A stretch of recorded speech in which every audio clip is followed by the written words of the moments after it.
सुनना यहाँ आवे ना चल ठीक है बाय बाय टाटा चल ठीक रखो तो हम भोला चिंता फिकर नहीं है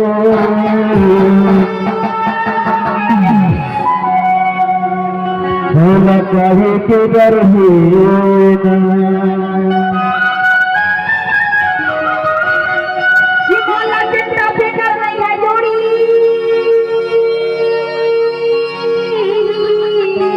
हाय हाय हाय हाय हाय बोला भैया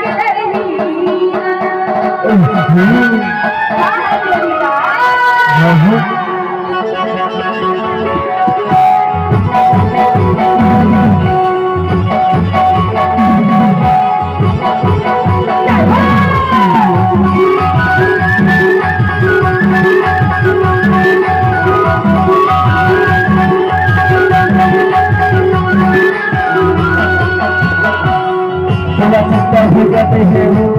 थोड़ा काहे के डरे ना थोड़ा चिंता भी करते हैं वो थोड़ा काहे के डरे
दोस्त की औलाद का फुकरा लेके मचला भरा हूँ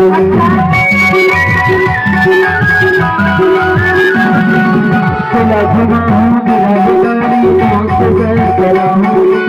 दीदी दोस्त की औलाद का फुकरा लेके मचला भरा हूँ दीदी दोस्त की औलाद का फुकरा लेके मचला भरा हूँ खुदा का फुकरा नहीं है तो लगा है बिगाड़ी ना खुदा का फुकरा नहीं है तो लगा है बिगाड़ी ना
Thank you.